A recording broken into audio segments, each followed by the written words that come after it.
Et cette invitée aujourd'hui, c'est vous, Pénélope Bagieux. Bonjour. Bonjour. Merci beaucoup d'être sur ce plateau. Vous êtes autrice de bande dessinée, dessinatrice. On vous doit, entre autres choses, la série féministe Culottée sur ces dessins de femmes exceptionnelles, pas forcément connues ou reconnues du grand public. L'adaptation du célèbre roman de Roald Dahl, Sacrée et sorcière. Et puis ce livre sorti il y a peu, Les Strates, chez Gallimard. On y revient dans un instant. Peut-être, si vous voulez bien, un mot de politique pour commencer. Vous avez fait partie des rares artistes qui s'étaient engagés publiquement pour soutenir la candidature de Jean-Luc Mélenchon pour cette présidentielle ici en France, qui ne s'est pas qualifié bien sûr pour ce second tour. Comment vous vivez cet entre-deux tours ?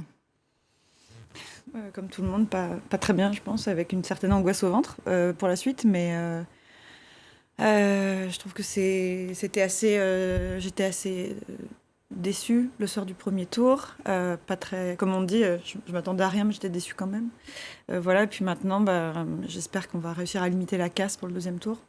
Il y a ce résultat qu'il fait peser comme scénario, et ce qu'il dit de la France. Comment vous vivez avec ça ? Moi, je trouve qu'il y avait, en tout cas, ce que ça dit de la France de positif, c'était un vrai espoir et un vrai élan, notamment de la jeunesse, comme souvent.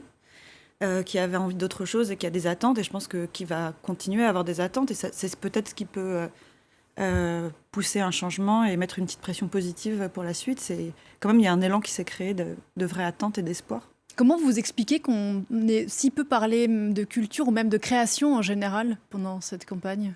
Alors encore une fois, pas très étonnée. Mais je pense que là, vraiment, la culture est complètement écrasée par tout le reste de l'actualité et que ça passe complètement au dernier plan. Et effectivement, c'est dommage parce que ça peut être une réponse à beaucoup d'interrogations et de problèmes. Mais je comprends aussi que ce ne soit pas le souci numéro 1 des gens en ce moment. À propos de second tour, toute comparaison s'arrête là. Ça vous connaît, Pénélope Bagieux. Vous venez d'être battue 2 années de suite en finale du Grand Prix d'Angoulême, la récompense la plus prestigieuse de la BD. On peut s'enorgueillir qu'il y ait 3 femmes en finale, c'est pas si souvent. Pour autant, le Grand Prix du public, là, vous l'avez déjà, et depuis un moment. Comment est-ce que vous vivez votre succès ? Bien. Pas de syndrome de l'imposteur, c'est fini ça. Si, mais ça toute la vie pour tous les artistes, je pense, le syndrome de l'imposteur, mais plus on vieillit, plus on apprend assez bien à travailler avec et à se dire, effectivement, il y a des jours, un jour sur 2, où je me dis, ce que je fais vaut la peine de le faire, mais on apprend à travailler quand même en essayant de ne pas trop se parasiter avec ça. Donc je vis et bien le succès et bien le syndrome de l'imposteur. Mais c'est une bonne chose. Vous dites, quand vous avez commencé votre blog il y a une 15aine d'années, qui s'appelait Ma vie est tout à fait fascinante, qui a participé à vous faire connaître, qu'il fallait s'excuser de parler de soi quand on était une femme. Est-ce que c'est parce que les choses ont changé que ce livre-là, Les Strates, peut exister ? Non, c'est parce que moi j'ai changé. C'est que maintenant j'ai un petit peu vieilli par rapport à il y a 15 ans et que je me pose moins la question de savoir comment les livres sont accueillis et si c'est légitime de les faire ou pas. Je pense qu'avec le temps, j'ai compris quelque chose que j'aurais bien aimé avoir compris avant, qui était que la seule chose qui compte, c'est est-ce qu'on est content pendant qu'on écrit un livre. Voilà. Après, la suite, il ne faut pas trop y penser. Il faut se dire, si moi, ça m'a fait plaisir pendant 6 mois, 1 an, 2 ans d'écrire mon livre, c'est qu'il vaut la peine d'exister. Et puis, peu importe en fait ce qu'il dit de moi ou comment il sera accueilli. Et là, ça vous a fait plaisir. Ah ouais. Strates, c'est donc un recueil de petits moments très intimes de votre enfance, d'adolescence, du genre qui marque pour toute la vie, la perte d'un chat, le décès de votre grand-mère, les histoires d'amour. Une autobiographie, dites-vous, qui n'avait pas vocation au départ à être lue. Quand certains écrivent dans l'intimité, vous dessinez. Est-ce que ça permet de mettre plus à distance ? Alors, ce qui permet de mettre plus à distance, de toute façon, c'est le temps qui passe. C'est-à-dire que ce ne sont que des anecdotes qui sont assez anciennes et qui sont des dossiers clos, qui sont des histoires bouclées. Donc déjà, ça aide à ce que ça ne tourne pas à la thérapie un peu à vif et pas forcément très pertinente, je trouve.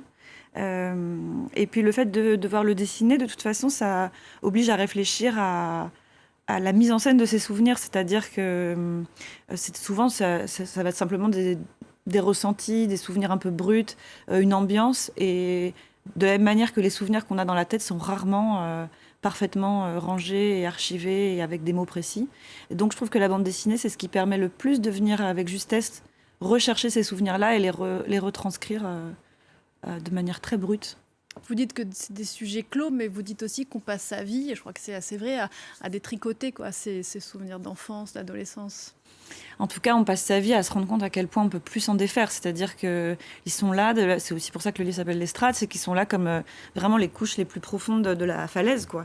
C'est qu'il n'y a rien à faire, on a beau essayer d'avancer, il y a des choses qui nous sont arrivées à 13 ans et demi qui continuent à conditionner ce qu'on fait tous les jours. Donc, D'ailleurs, c'est intéressant comme terme strate, parce que pour les voir, effectivement, pour les voir sur le rebord d'une falaise, il faut que le paysage soit un peu accidenté pour qu'elles apparaissent, ces strates. À ce titre, des explications sans fin. Je suis vraiment très contente, décidément, beaucoup mieux que les couches. Votre vie, et on le sent à la lecture de ce livre, est une vie marquée par les femmes. Votre sœur, votre maman, votre grand-mère aujourd'hui disparue. Vous dites que vous avez été élevée de manière complètement dégenrée et que le traitement particulier qui nous est réservé, à nous les femmes, vous l'avez découvert et vous en parlez dans ce livre. Notamment lors des premières agressions sexuelles qui jalonnent la vie de toutes les femmes, malheureusement. C'est des pages assez terribles. Oui, alors encore une fois, moi j'ai réussi à les ressortir sans trop de difficultés parce qu'elles, comme vous dites, elles font tellement partie du quotidien que j'ai l'impression d'en avoir choisi 2 ou 3 parmi tant d'autres. Des micro-agressions et des vraies agressions. Et c'est vrai que ça me paraissait important de ne pas les éluder non plus parce qu'elles font partie de la même manière que la perte d'un chat ou mon bac blanc. Ça fait partie de ce qui me constitue aujourd'hui, ce qui nous constitue tout, malheureusement. Et je pense qu'il ne faut pas les mettre de côté. Ouais. Comment élever les filles pour que ma génération soit la dernière à s'être tue? Vous dites que vous n'avez pas forcément la réponse. Non, mais bon, quand même, on est comme pour plein de choses. Je trouve qu'on est un peu tiré vers le haut par la génération qui arrive après la nôtre, enfin les générations qui arrivent après la mienne en tout cas, que je trouve admirable de, je sais pas comment dire, mais de détermination par rapport à ça. C'est-à-dire que elles n'ont pas un rôle exemplaire non plus. On n'attend pas d'elles qu'elles sauvent le monde, mais je trouve qu'elles font le chemin beaucoup plus vite que nous. Enfin, je nous mets dans le même sac. Oui, je vous en prie. Quand je parle avec des lycéennes, par exemple, ou avec des jeunes autrices qui ont 20 ans, je me dis qu'elles ont une maturité qu'il m'a fallu 20 ans pour avoir, et notamment pour qualifier tout ce qui est anormal, et pour mettre le doigt sur les choses où moi, c'était tellement intégré comme normal pendant si longtemps, que je pense que logiquement, quand elles auront 40 ans, j'imagine qu'elles auront réussi à faire un peu plus bouger les lignes que ma génération à moi. Donc c'est triste pour elles parce qu'on se repose beaucoup sur elles.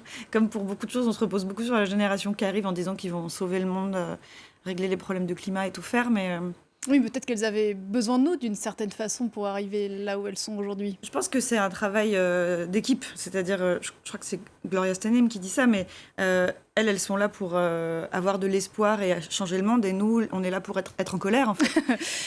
Culotté, qui est sorti en 2016, c'était sur toutes ces femmes qui n'ont pas gardé la place qui était la leur ou qu'on leur avait assignée. Ça a été traduit dans une 20aine de langues, un très grand succès. J'imagine que vous en êtes fiers. Et effectivement, c'était le signe...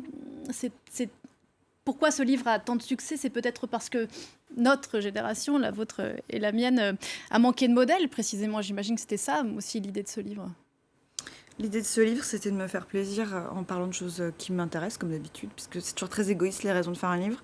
Après, c'est vrai que j'ai été agréablement surprise de l'écho que ça a eu, et notamment, ce qui a été le plus surprenant, c'est l'écho que ça a eu parmi un public très jeune, auquel je n'avais pas forcément accès avant, et auquel je n'avais pas du tout pensé en écrivant. D'ailleurs, sinon, je pense que j'aurais vraiment écrit autrement si j'avais su que ça allait atterrir dans les mains d'enfants de 8 ans. Mais c'est vrai que le retour que j'ai des enfants est vraiment... très, je sais pas comment dire, me fait chaud au cœur à chaque fois, parce que ce soit des filles ou des garçons, parce que c'est aussi beaucoup lu par des garçons, eux n'y voient rien de militant, se disent juste 30 histoires de personnages super cool, et ne font pas forcément attention au fait que ce sont des femmes, alors que moi, au même âge, non seulement je l'aurais remarqué directement, je pense, mais surtout j'aurais trouvé que rien que ça, c'était déjà remarquable. Je me serais dit, et en plus, elle a fait ça alors que c'est une femme. Je pense par exemple à Katia Kraft, la volcanologue dont je parle dans Les Culottés. Moi, quand j'étais petite, quand je la voyais dans les volcans avec Maurice Kraft, ce que je trouvais fou, c'est que ce soit une femme. Je me disais, c'est une femme qui va dans les volcans. Et j'imagine que par la force des choses, d'ici 2 ou 3 générations, ce sera un non-événement. Ouais, c'est ça, elle est là la force de cette génération-là. Voilà. C'est qu'elle est presque dégenrée dans le rapport aux choses. En tout cas, il y a beaucoup encore d'obstacles, bien sûr, mais il y a cette force-là, ce que vous venez de dire précisément. J'espère que ce sera plus un sujet. J'espère que quand on lira Culotté dans 20 ans, on remarquera même plus que ce sont des femmes. Comme on ne remarque pas quand on lit 30 biographies d'hommes que ce sont des hommes. Enfin si, maintenant, heureusement, on le remarque un peu. Mais... Il y aura une suite à Culotté ? Non, parce que j'avais vraiment pensé ça comme 30 portraits qu'on a divisés en 2 livres, mais c'était pas du tout voué à être une série, c'était 30. Pour moi, il y avait un début, il y avait une fin, il y avait une raison si c'était ces 30-là. Donc non, j'ai fait autre chose après. Voilà, et puis une fois qu'on s'est raconté si intimement, qu'est-ce qu'on fait après ? Mais je sais pas du tout. Là, pour l'instant, on fait pas grand-chose. Comme à chaque fois que j'ai fini un livre, après, j'attends que ça revienne. Donc, je sais pas. Laisser du temps au temps, c'est merveilleux ça, quel beau conseil. Merci beaucoup. Merci. Pénélope Bagieux d'être venue ce matin sur le plateau de Paris Direct. Les Strates, donc chez Gallimard, ça fait du bien de lire ça. Et puis ça, c'est extrêmement universel ce qui vous est arrivé. Merci beaucoup. Merci. Encore très bonne journée. Nous on se retrouve juste après la pause avec Damien Coquet. À tout de suite.